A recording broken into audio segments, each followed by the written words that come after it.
Welcome to the Voices That Propel Us, stories of justice, action, and community, a space where justice meets action and community voices rise. Each episode, we bring you stories from the front lines, changemakers, disruptors, and everyday heroes who are building a more just, equitable, and liberated world. This is more than a podcast. It's a call to listen, learn, and move together.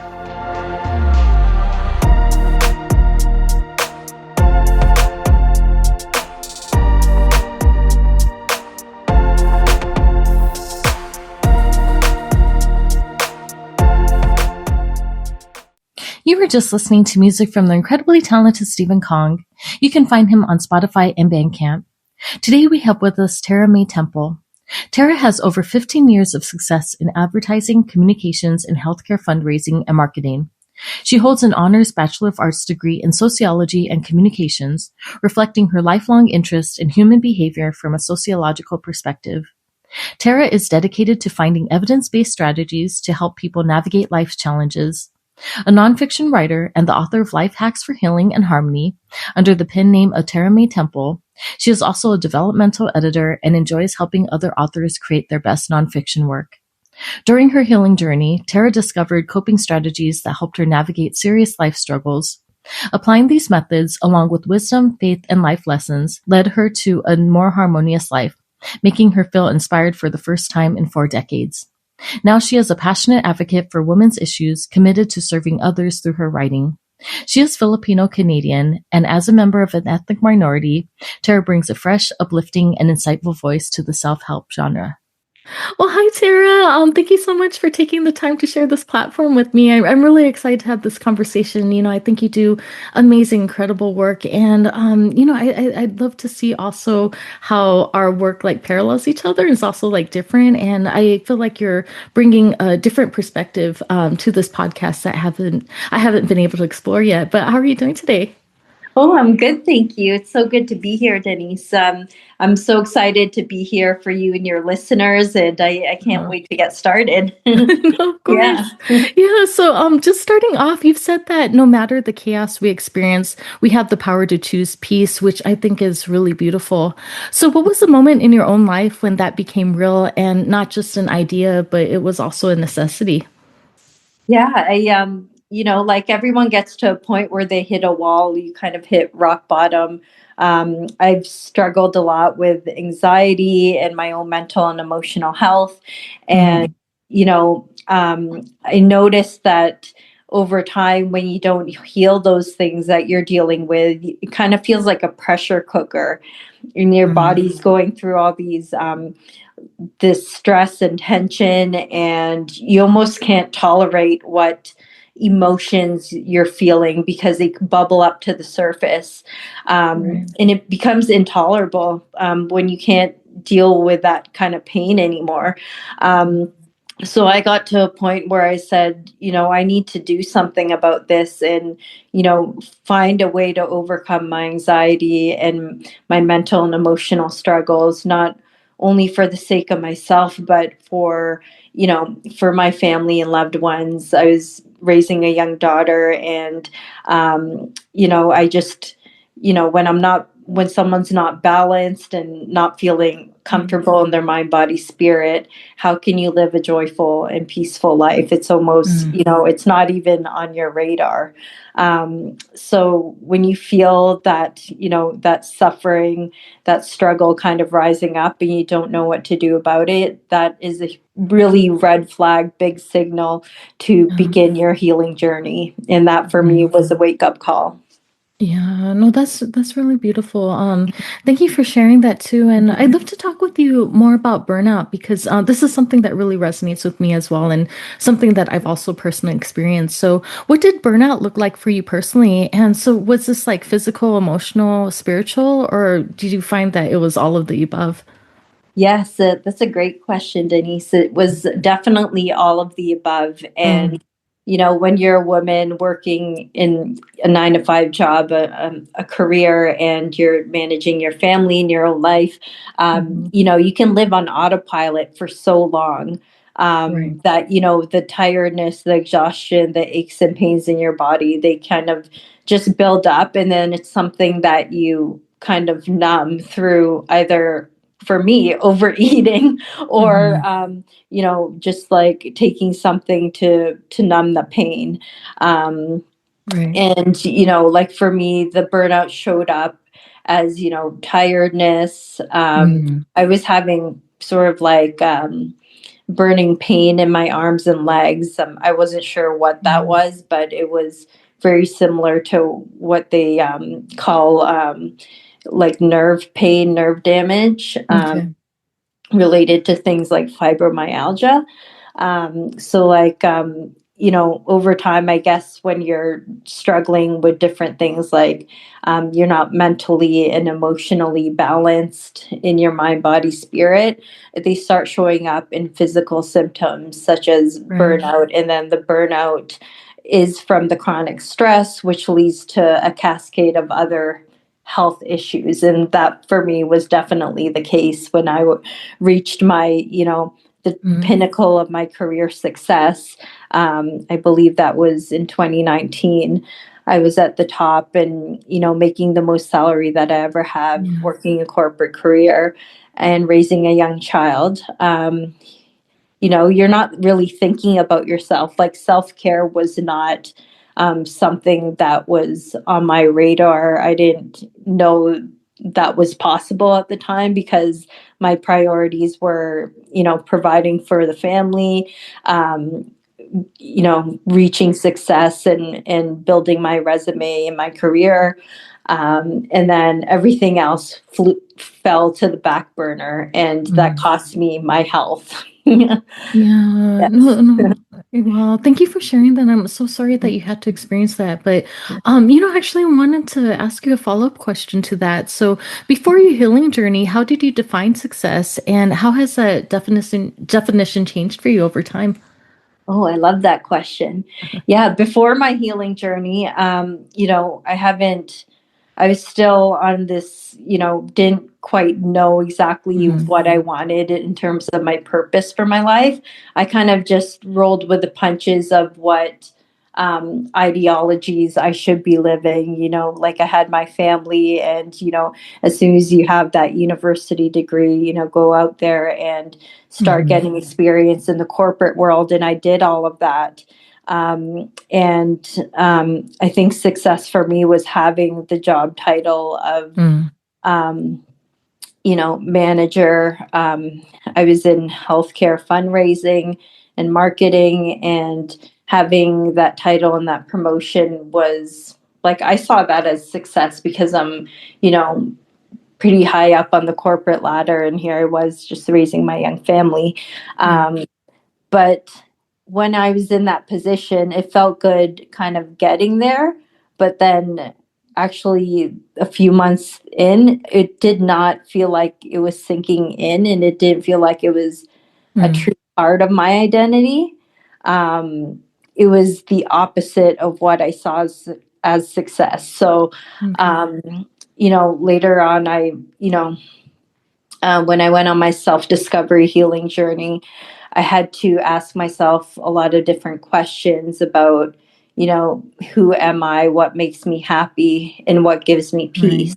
Right. And a lot of the titles attached to, um, you know, working in the corporate world were not Hmm. giving me any contentment or peace. So I had to look at those identities again and start reading books and finding ways, like asking myself, what's my purpose? Hmm. And how can I be of service to others through my purpose? So I knew that I always enjoyed writing. And through Okay. my writing, I would, kind of express my thoughts on where I was at in my life, what I was ready to let go of, and what I wanted to see in my future. And because I have gone through a lot of human struggle and suffering myself, my whole purpose was finding ways to, really study human behavior, and looking at different commonalities we have as humans, and finding strategies and tactics of different ways we can overcome those in simple ways in our everyday life. So that really informed my writing and my work and helped me discover Mm. myself. and realize, like all these ideologies and external factors like wealth, appearance, success, having a nuclear family and all these different things and having Mhm. successful relationships. These are just, in fact, like I saw them as illusions. Oh, Like okay. people, like, what it happens to people that can't attain those things? Are they considered less than? Right. And I never liked that because I like seeing people on an equal level playing field as me, seeing people as human, no matter what walk of life they're from and no matter what they're able to achieve. These are Mhm. still humans that we should all love and treat with respect. Um, and I I really looked at that and said, I need to Yeah. let go of like all those things. They're the things, the external factors and idealizations that I don't desire myself. I desire more contentment, peace, and joy within myself.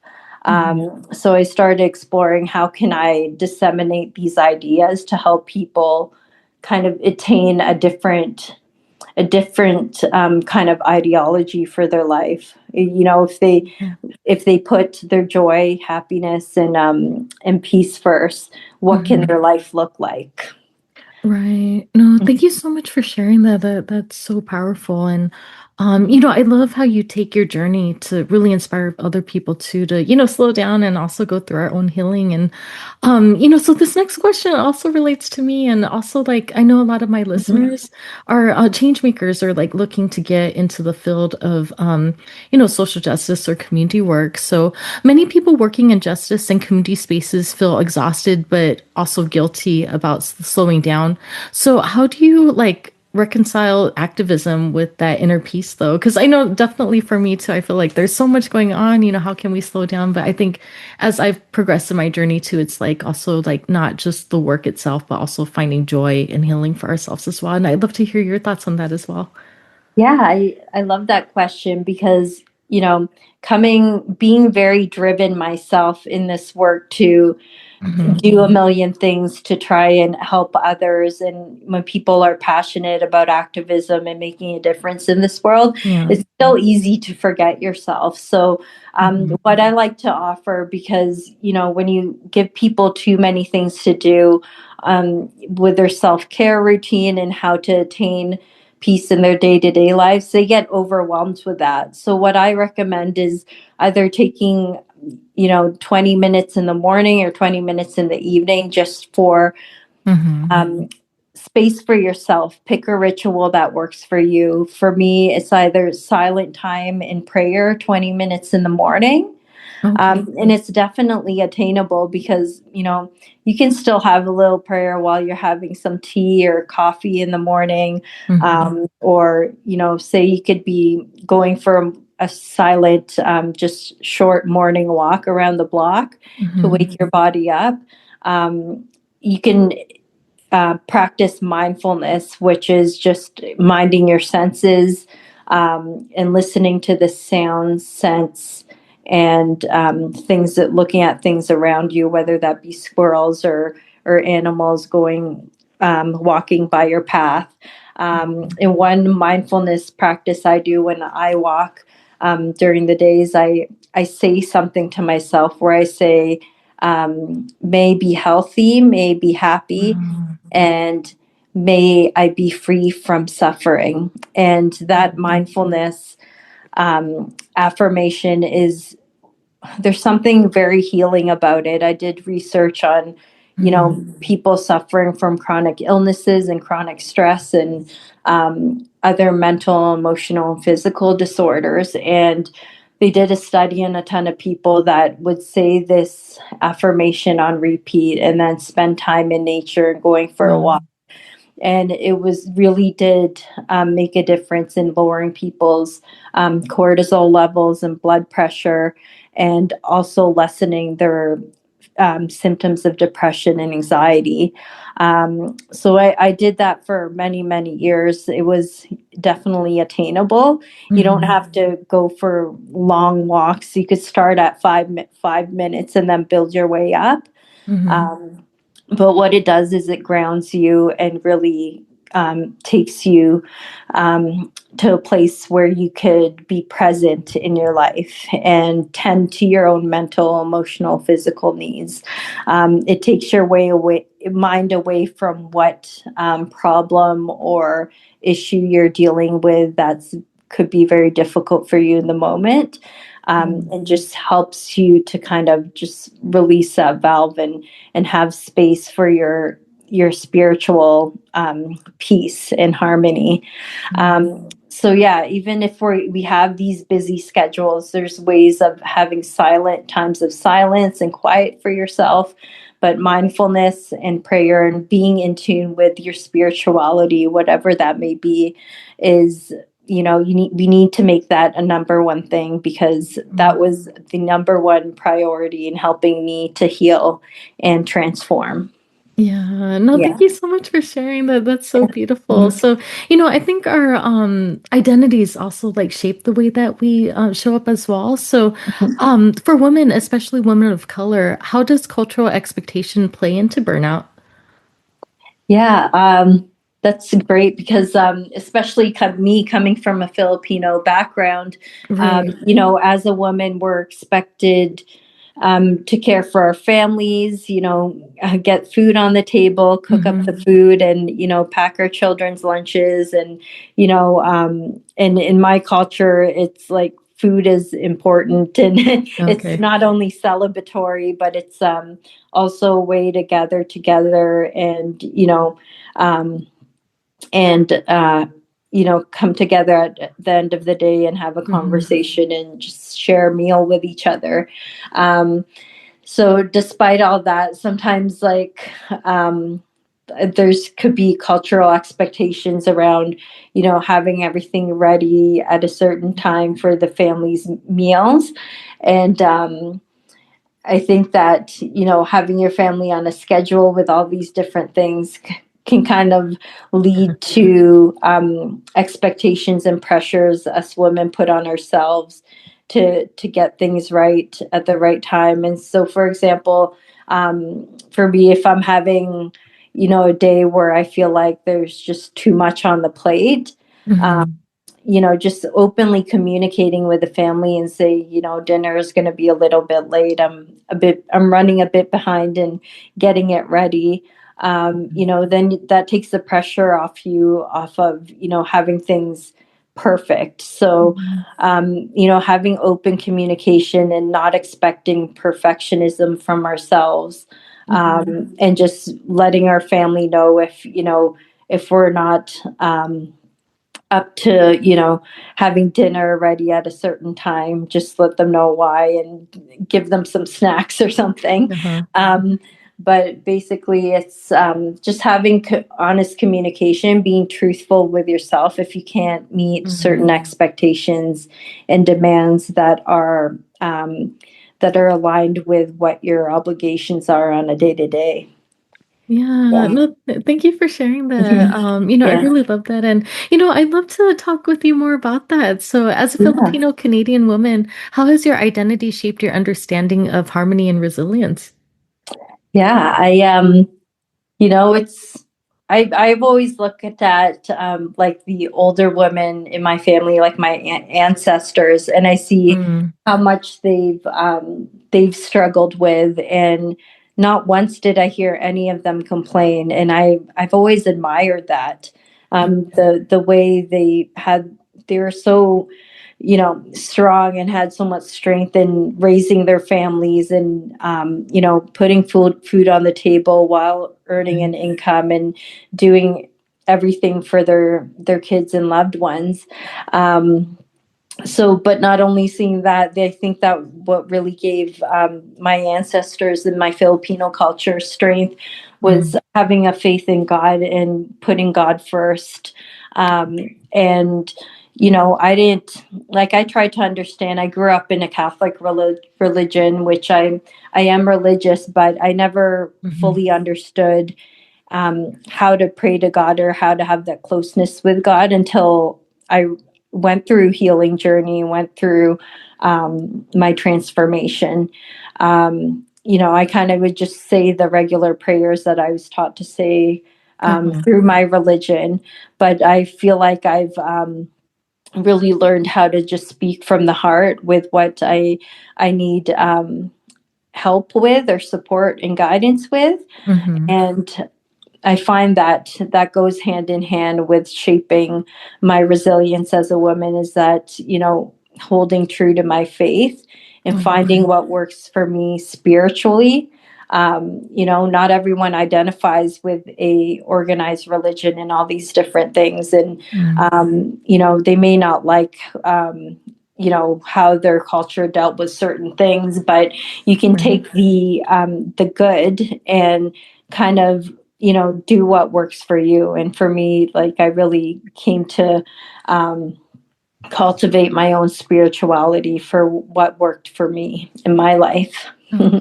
No, thank you for sharing Yeah. that. That's so beautiful. And next I'd really love to talk with you more about your book. So, what is one life hack from your book, Life Hacks for Healing and Harmony, that listeners could try today?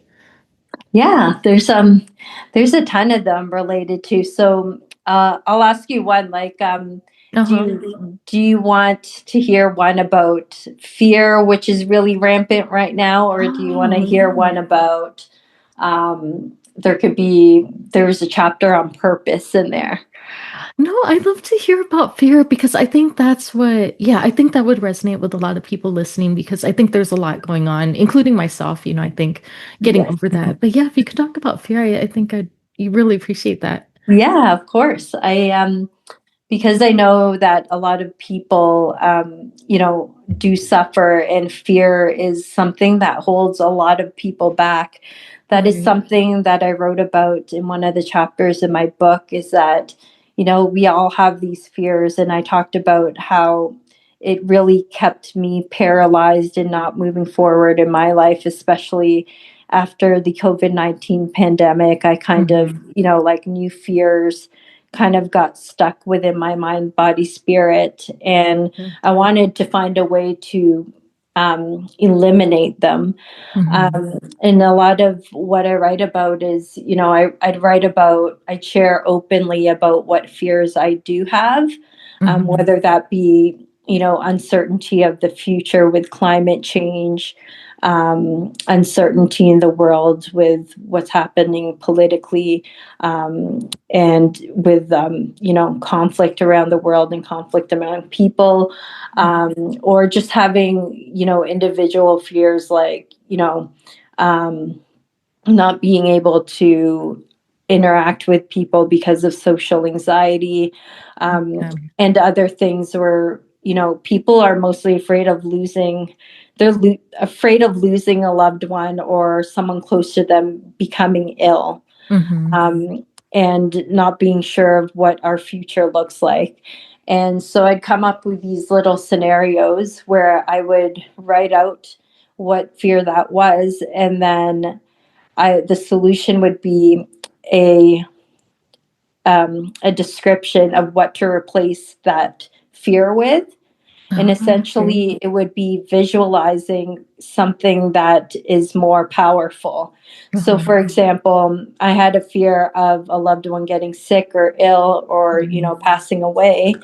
Um, and so I would replace that with love instead. And I'd daily do daily visualizations for 2 to 5 minutes and picture that loved one being very happy. We're in the future. We're Mhm. smiling. We're spending time together, just having a coffee and talking about regular everyday life. Okay. And I'm holding that energy of joyfulness and peace and, love and unity with that loved one. And I'm seeing them as very healthy. Um, Right. so, what they say is that every thought turns into form, right? So Mhm. basically, if we're stuck on those very negative thoughts of, someone dying or someone being ill or the worst possible outcome happening, um, yeah, I'm not saying that's going to make it happen, but it could amplify, um, you know, th- things like turning out not so great. So they say our thoughts can manifest itself. Right. So what they say is to, to manifest happy, joyful, harmony in your life, take 5 minutes to visualize something happy and energetic every day, so that you don't let the fear and darkness overtake your life. And when I'll share one thing is that one book that changed my life was Wayne W. Dyer's book called Change Your Thoughts, Change Your Life. And he disseminates the message a lot about how love overcomes fear. So anytime you're feeling any kind of fear, and sometimes that can hijack your brain and turn into really bad anxiety or panic attacks. The first thing to do is just to pause, take a few deep breaths, and then say a prayer or picture the visualization and hold it as in your mind for more than a couple minutes, and then it'll dissipate. So it's something that everyone has to experiment and kind of practice on their own, but know that love has the power to, eliminate fear. And it takes, for me, it didn't happen overnight. I do it throughout the week, take little practices of 5 minutes here and there, and just constantly just meditate and visualize over these happy, joyful feelings. And, the negative thoughts and the bad worst case scenarios began to just disappear. So it's a matter of also rewiring your subconscious mind and training it and just disciplining your mind to think more on these higher frequencies. Wow. No, I love that. Yeah. Thank you so much for sharing. And I'd Yeah. love to hear more about your process about creating your book. So, what Yeah. made you decide to take your experiences and wisdom and put this together in a book? I think that's so beautiful that you did that. Yeah. Yeah. It's a great question because, I didn't actually know at first. I just thought, okay, well, I'm going to start journaling and just express my emotions on a page, and any big major life issue or Mm-hmm. struggle that I went with, I would just write about that and split it up into chapters. So they became more of an outpouring and purification of my expressing my emotions and my onto paper. Okay. And then I thought about it and I said, okay, well, how can I turn this into not only about me and my story? Like, I'm a great storyteller. Mm-hmm. I've always loved reading books and stories, and I like to write. Like, writing's my passion. But how can I translate this so that it could be applicable and resonate with other people as well? So not only did I write about my story, but I started reading a lot of other books, listening to podcasts, and really going on this self-discovery, personal growth journey on my own, and learning different tactics and strategies that help other people overcome things. So I began writing those things down of what helps people with anxiety, what helps people, overcome illness, fear, ego, darkness issues, and self-image struggles, plus identity issues. And I began just kind of experimenting about how some of these worked for me. And then as I was experimenting, I was writing down how I felt. I observed how I felt after, and then I turned these into messages of just very easy to follow life hacks, and strategies that people could use in their day-to-day lives that wouldn't be overwhelming, but would help them in little bits and pieces, because healing's not linear and it's not a one size fits all. So I give people options in there to pick what works best for them, and it meets them where they're at. The book, you can flip to different pages in the book and go to the table of contents to find what you're dealing with on a given day or a given week, and just go flip to that chapter, and it'll help you with that specific thing that you're dealing with. It doesn't have to be read chronologically. Okay. Um, but it's basically the book I wish I had 10 years Yeah. ago, because it's a guide to life, and not everyone has access to, just a short, very easy to read book that has spiritual lessons and guidance, and, very practical tools of life hacks that can, help walk them through their lives and the life transitions that we deal with. And I know that a lot of spiritual texts, like, say, it could be Buddhism, it could Mhm. be, Christianity, or the Bible and all this stuff. And a lot of those, or those ancient religious texts, could be very difficult to translate. Okay. So, like, some of the main themes of my own spiritual practice and religious beliefs, I distilled them into very easy to understand terms. Mhm. So that's why I think this book is needed nowadays, especially with the unrest and conflict in the world. People need not only we need to start on an individual level to help heal ourselves Uh-huh. before we can see healing on a collective level. And that's what I'm really Yeah. trying to advocate right now, is my mission for peace for every human in the world, no matter what culture, gender, or Mhm. socioeconomic background you're from. This Yeah. is a book that you can read in probably about a week, or if you're a fast reader, a couple Okay. days. Yeah.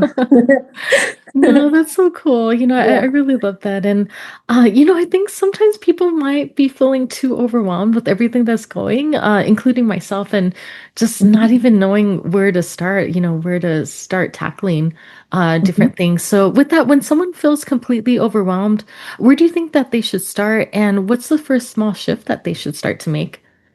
Yeah. I always recommend, you may, like, not everybody is a writer, but Mm-hmm. when you're overwhelmed, start with writing some stuff down. What are 1 to 3 things that you want to tackle to help you on your healing journey, or to help you feel safer and Mm-hmm. more grounded and less afraid in your own mind, body, spirit? Um, Start there, write down 3 things that you need help with. And then a very attainable thing to say, we're, feeling short of breath, or we're very, under a lot of stress and pressure. I would start with the 4-7-8 breathing, deep breathing technique, where you breathe in for 4 seconds, hold Mm-hmm. for 7 seconds, and then release your breath for a count of 8 seconds, and do that on a loop of 5 to 10 times. Mm-hmm. And just notice how you feel in your body after, and then write down how you felt. Wow. Try that. Or if you get into an argument or something with a loved one, try going for a little bit of a 5-minute walk around the block, and see how Mm-hmm. that resets your mind, body, spirit. Sometimes we just need to, pattern interrupt Yeah. when we're triggered or feeling like we can't tolerate whatever we're going through. And Mm-hmm. it's a matter of shifting your environment. I talk a lot in the book about the 3 elements of ease, and one of them is changing your environment to promote healing. Okay. And nature is one of them. So, and I'm not just talking about going camping in nature, but Mm-hmm. it could just be a walk outside, Right. near a couple trees in your neighborhood, or finding a pond or a body of water to walk by, and just breathing in that fresh air. Yeah. Um, so, there are little small steps that you can do on a day to Mm-hmm. day. You pick one that works for you. But for me, I know anxiety is a huge thing that Mm-hmm. people deal with nowadays, and it's very rampant, especially among our younger generations. It's going through the roof. And for me, nature really did have a play at helping me heal. So, Yeah. if you can get out for 20 minutes a day, 3 times a week, I Mm-hmm. highly suggest it. Even if it's cold outside, just bundle up. That fresh air will Mm-hmm. help to refresh you. And and it really does have an effect on your physical, mind, body, spirit. Okay. Okay. Thank you for Mhm. sharing. I think those are Yeah. wonderful, like tangible things that people could do. And I'd love to try it out for myself too. So, something else that I really love, I love that we have a shared background in sociology.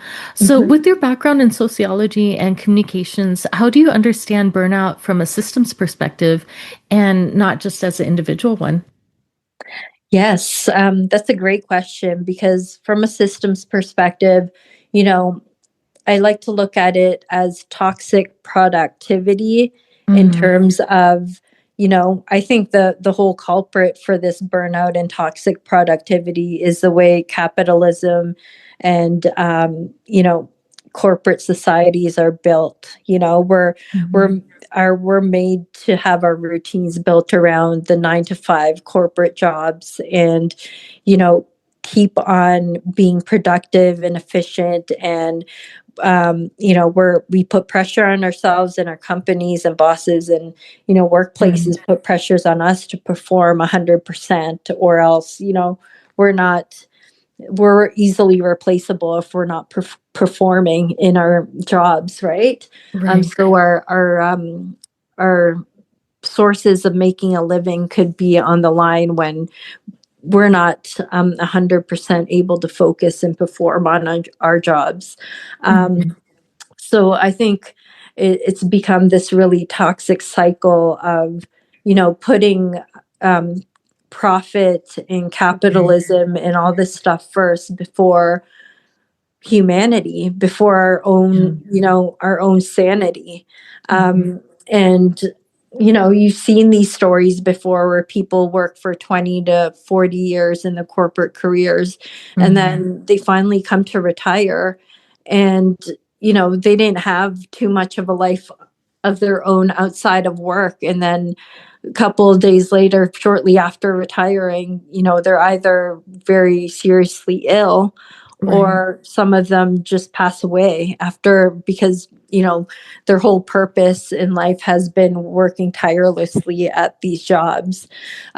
So my whole thing is, how can we have more of a balance that allows gives people grace, and workplaces and employers can have more compassion for their employees in terms of giving them more flexibility of what times work best for them to work, or like they come up with flexible hybrid schedules on Mm. working only 4 days out of the week instead of 5, um, Yeah. and making up the time elsewhere if they can.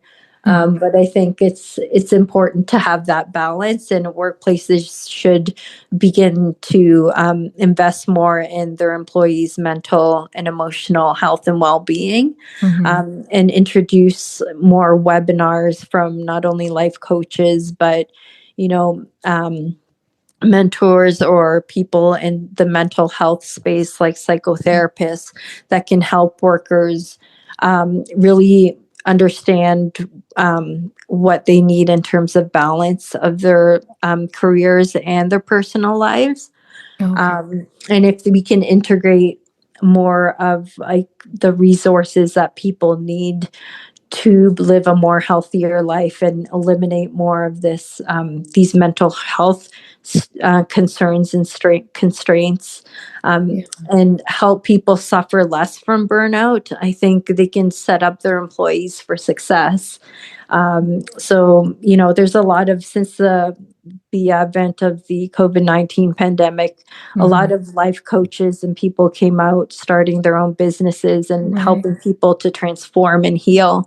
Mm-hmm. And what I'm seeing a lot of now is that these life coaches are being, you know, coming in as partners for a lot of companies to Wow. have little talks or workshops with the employees. So people that are still in that, or in the space of working for a corporate employer, Yeah. there's still light at the end of the tunnel. It's not, just because like I Mm-hmm. got out of there and I got out of the corporate world and I'm self-employed myself.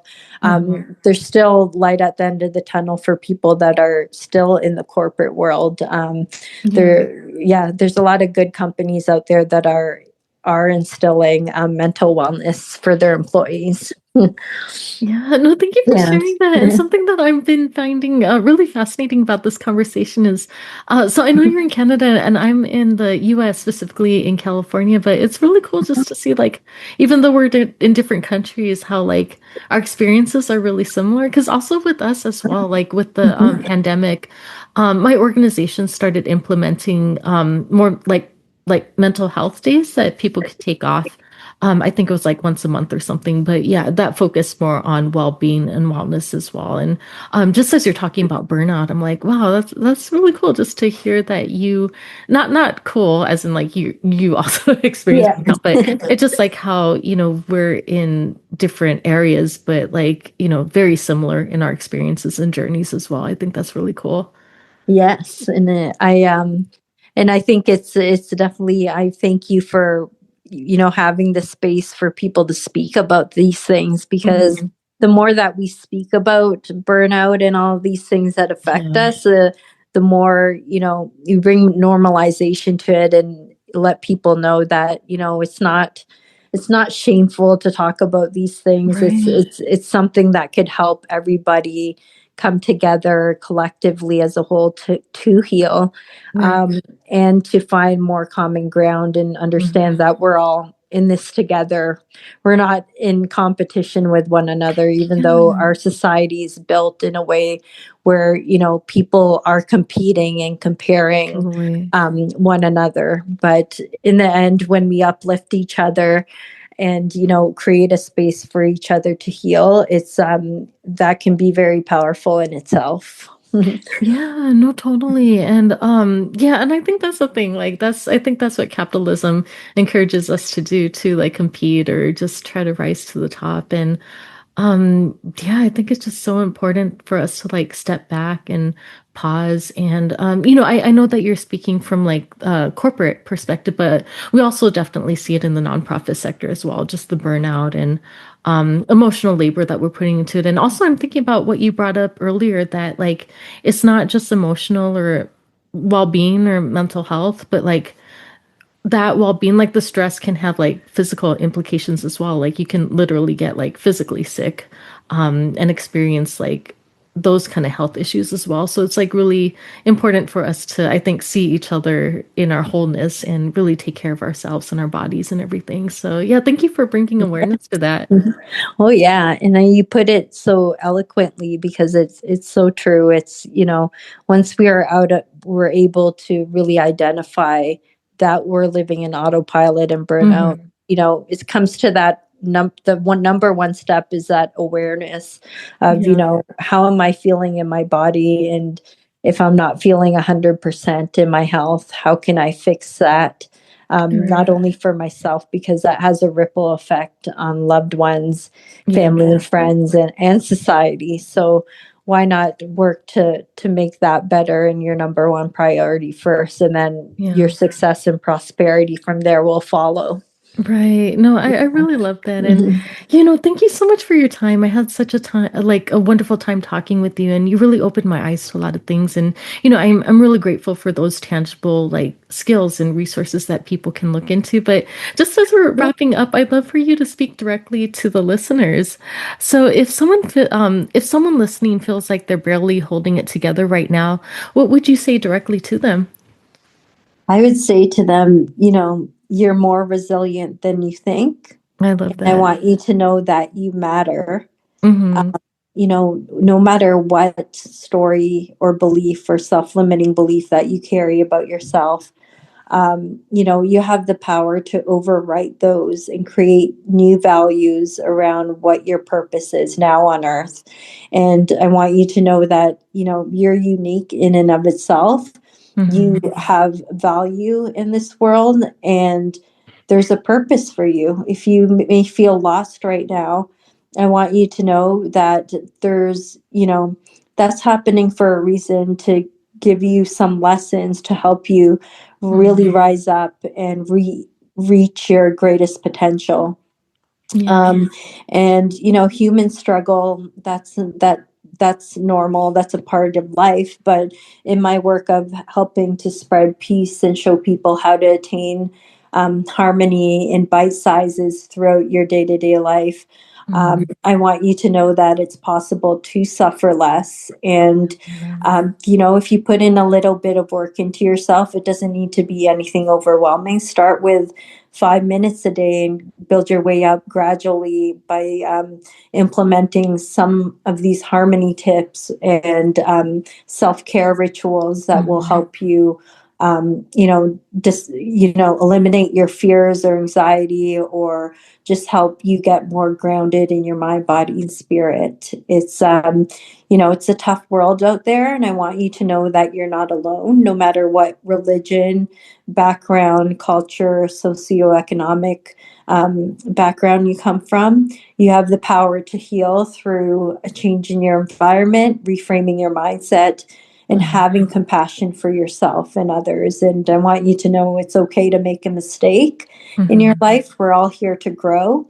And just know that there's support systems out there for you. My book is out there as a resource and guide to uplift you and help you realize the peace that you've been looking for.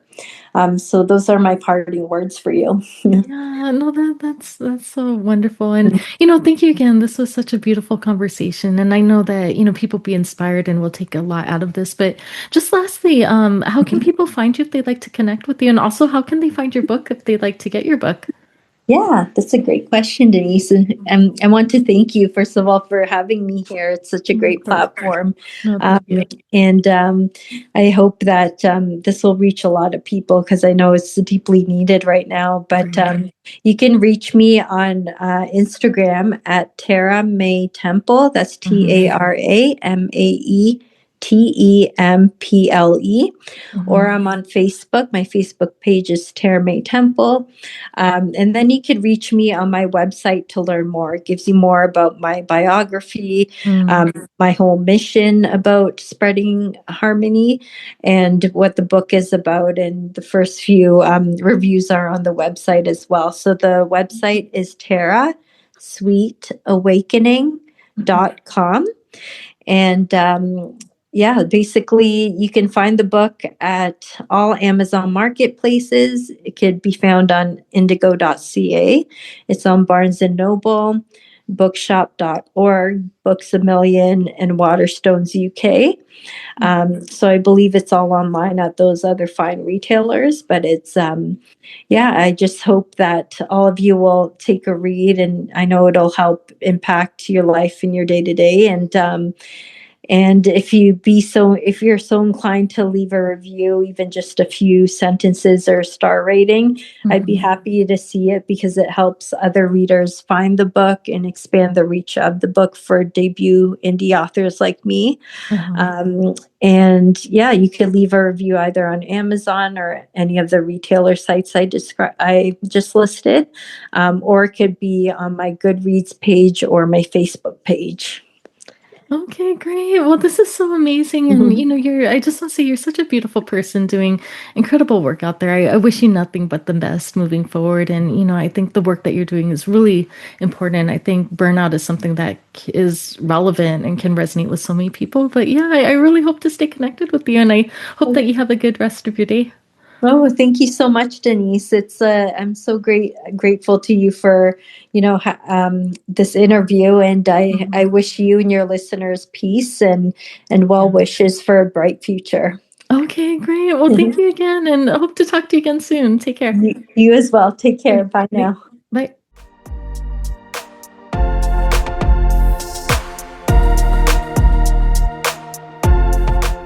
Thank you for being here and tuning in to Voices That Propel Us, stories of justice, action, and community. Your presence in this movement matters. If today's conversation moved you, share it, talk about it, and keep the work going. Together, we're not just imagining change, we're making it. Until next time, stay bold, stay grounded, and stay in the fight.